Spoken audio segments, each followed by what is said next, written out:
RTC ఉద్యోగులు కష్టపడి పనిచేస్తున్నారని కొనియాడారు ఎండీ సజ్జనార్. ప్రభుత్వం ప్రతిష్టాత్మకంగా అమలు చేసిన మహాలక్ష్మి పథకం అద్భుతంగా అమలవుతోందన్నారు. హైదరాబాద్ మియాపూర్ డిపోలో వనభోజనాల కార్యక్రమంలో ఎండీ సజ్జనార్ పాల్గొన్నారు. ఈ సందర్భంగా విధి నిర్వహణలో అద్భుతంగా పనిచేసిన పలువురు ఉద్యోగులను సజ్జనార్ సన్మానించారు.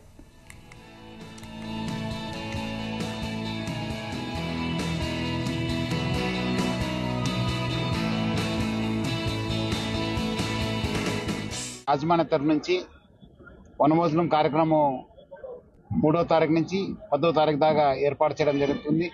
దాని భాగంగా ఈరోజు మియాపూర్ డిపోకు నేను, మన additional DCP traffic Venugopal Reddy, మన ఇన్స్పెక్టర్ కిరణ్ కుమార్, మన ఈడీస్, ఆర్ఎంస్, ఆఫీసర్స్, మన సిబ్బందితో కలిసి ఇక్కడ వనభోజనం కార్యక్రమం అటెండ్ చేయడం జరుగుతుంది. చాలా అంటే చాలా సంతోషం అనిపిస్తుంది. ఈరోజు ఇక్కడ ఒక పండుగ వాతావరణంలో మనం ఈ యొక్క వనభోజనం కార్యక్రమం ఏర్పాటు చేయడం జరుగుతుంది. ముఖ్యంగా గత ఒక 3-4 మంత్స్ నుంచి అనుకుంటున్నాను ఈ ఒక వనభోజనం కార్యక్రమం చేయాలి. ఎందుకంటే మన సిబ్బంది బాగా అంటే బాగా కష్టపడుతున్నారు. అది కొత్త గవర్నమెంట్ వచ్చిన తర్వాత తీసుకున్న ఒక చారిత్రాత్మక నిర్ణయం.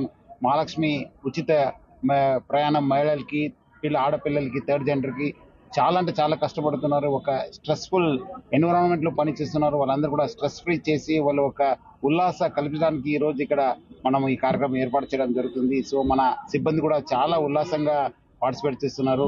ముఖ్యంగా మా సిబ్బంది ఈ మహాలక్ష్మి పథకం ఇంప్లిమెంట్ చేయడంలో చాలా కష్టపడుతున్నారు.